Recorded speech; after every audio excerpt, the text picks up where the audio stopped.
আসসালামু আলাইকুম ওয়া রাহমাতুল্লাহ।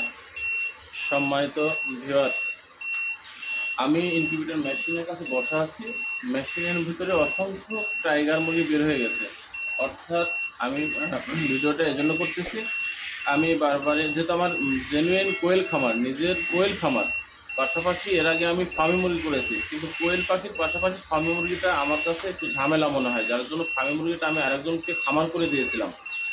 আর তারপরে অনেকে আমার কাছে পরামর্শ নিতে আসে যে ভাই ব্রয়লার করবো কি লেয়ার করবো কি সোনালি, এরকম বলতে আসে। তো আমি তাদেরকে অনেক যারা কাস্টমার কাছের মানুষ যারা আমার কাছে আসে তাদেরকে আমি পরামর্শটা দিতাম এই যে আপনারা হয় ফার্মিং করেন, নাহলে টাইগারের দিকে যান।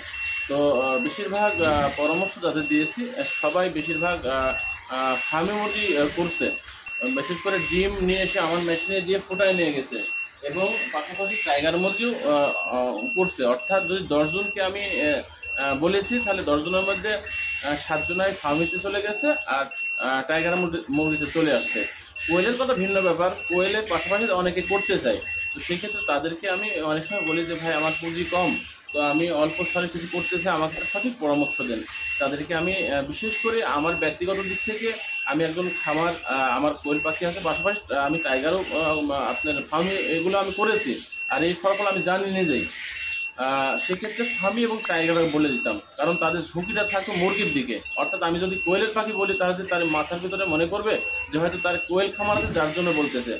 তো নিজ থেকে যারা কোয়েল পাখি নিতে আসে ভিন্ন কথা, কাউকে কখনো আমি বলি না যে আপনারা কোয়েলের দিকে চলে আসেন। তো তাদেরকে বলি যারা মুরগির দিকে বেশি ঝুঁকিয়ে থাকে তাদেরকে আমি বলে থাকি আপনারা হয় ফার্মিটা করেন না টাইগারটা করেন। কারণ ফার্মি যদি করেন তাহলে ফার্মির দিকে আপনি গোশতের দিকেও যাবে, ডিম যদি বাজারজাত করেন সেটাও যাবে, এবং ডিম থেকে বাচ্চা বের করার পরে বাচ্চাটা বেচা কেনা সেটার দিকেও যাবে। তিনটা সাইডে লেগে যায় ফার্মিতে, অর্থাৎ ফার্মি অসংখ্য ডিম পায়। সেই পাশাপাশি যদি টাইগারটা করেন, টাইগারটাও কিন্তু আপনার গোশতের জন্য উপযুক্ত একটা মুরগি, এবং দেখতেও বড় হয় এবং তাড়াতাড়ি দ্রুত বড় হয়। যার জন্য আপনারা অনেক সময় যারা বেকার আছেন, বিশেষ করে আপনারা শুরু করেন, আপনারা অল্প কিছু যদি শুরু করেন আপনাদের ভালো লাগবে। দেখেন একটা খামারি আমার কাছে এই যে দেখেন অসংখ্য বাচ্চা বেরিয়েছে, সে ডিম দিয়ে গেছিল, অসংখ্য বাচ্চা আমার মেশিন ভিতরে আপনারা দেখেন,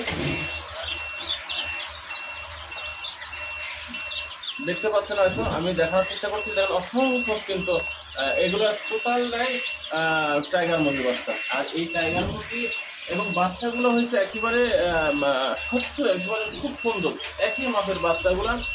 আর এই বাচ্চা আমি এনাকে আমি একসময় পরামর্শ দিয়েছিলাম যে আপনি যে কোনো একদিকে যান। তো উনি যাই হোক নিজেই কিছু প্যারেন্টস পাখি করছিল, প্যারেন্টস মুরগি করেছিল। বাচ্চা কেনার পরে প্যারেন্টস মুরগি থেকে বেশ এখন আলহামদুলিল্লাহ অনেক দিক এগিয়ে চলেছে, কারণ নিজের প্যারেন্টস মুরগি আমার পরামর্শ করেছিল। তারপরে প্যারেন্টস মুরগিটা বাড়িতে রেখে আমি তাকে নতুন মানুষ যেভাবে যতদূর পারি বলার চেষ্টা করি যে এইভাবে আপনি পরিচালনা করুন, এভাবে দেখেন, এভাবে খেয়াল করেন। সেই অনুপাতে আজ দিয়ে তার 4টা টিপ বাচ্চা নিয়ে যাওয়া হলো। অর্থাৎ এর আগে 3টা টিপ বাচ্চা নিয়ে গেছে আমার মেশিন দিয়ে। আজকেও প্রায় 150 মতন ডিম তার বাচ্চা থেকে বেরিয়েছে, অসংখ্য বাচ্চা তারা দেখতে পাচ্ছেন, এবং আরও ডিম তার আছে। এই জন্য ইনিও কিন্তু একজন নতুন খামারি এবং অল্প স্বরে করতে চেয়েছিলেন, এবং মুরগির দিকে তার ঝুঁকি ছিল, যার জন্য এইটার পরামর্শ দিয়েছিলাম। উনি টাইগার মুরগি আমার মেশিনে দিয়ে গেছেন। আলহামদুলিল্লাহ বাচ্চার খুব ভালো বাচ্চা বেড়েছে এবং পার্সেন্টও বেড়েছে। যদিও প্রথমের দিকে কিন্তু রেজাল্টটা ভালো আসছিল না, 50% আসছিল। আলহামদুলিল্লাহ এখন রেজাল্টটা ভালো। অর্থাৎ প্রথম প্যারেন্টস, যে কোনো প্যারেন্টস পাখির জন্য প্রথম ডিমের বাচ্চার পার্সেন্টটা কম আসে, 2-1টা চালান গেলে স্বাভাবিক অবস্থায় চলে আসে। তো এই জন্য আমি আপনারা বলবো যারা আসলেও বিশেষ করে আপনারা ভাবছেন, চিন্তা করতেছেন, আপনারা ফার্মিতে নাহলে টাইগারে লেগে যান। হ্যাঁ দেখেন অল্প করে করেন, অথবা ডিম কিনে করেন, নাহলে জিরো বাচ্চা নিয়ে করেন, তবে অল্প স্বরে করেন। আপনাদের সামনে একটা রাস্তা বের হয়ে যাবে, তখনই আপনাদের চিন্তা আসবে কী করা দরকার। তো আমি ভালো করে খেয়াল করে দেখেন বাচ্চাগুলো কত স্বচ্ছ বাচ্চা, কত সুন্দর বাচ্চা, একবারে ঝরঝরা বাচ্চা, একেবারে ঝরঝরা বাচ্চা। তো বিশেষ করে আপনাদের শেষ পর্যন্ত একটা অনুরোধ করব যে আপনারা চিন্তা ভাবনা অনেকেই করতেছেন এখন কী করা যায়, কী করব। তো আমি আপনাদের যেটা বলবো, যেটা জানাবো, সেটা আপনারা বিশেষ করে ফার্মের দিকে ঝুঁকেন, নাহলে টাইগার, নাহলে কোয়েল পাখি, এই 3টার মধ্যে নিয়ে আপনারা কম করে করেন, একটা পথ বের হয়ে যাবে। আজকে পর্যন্ত। আসসালামু আলাইকুম রহমতুল্লাহ।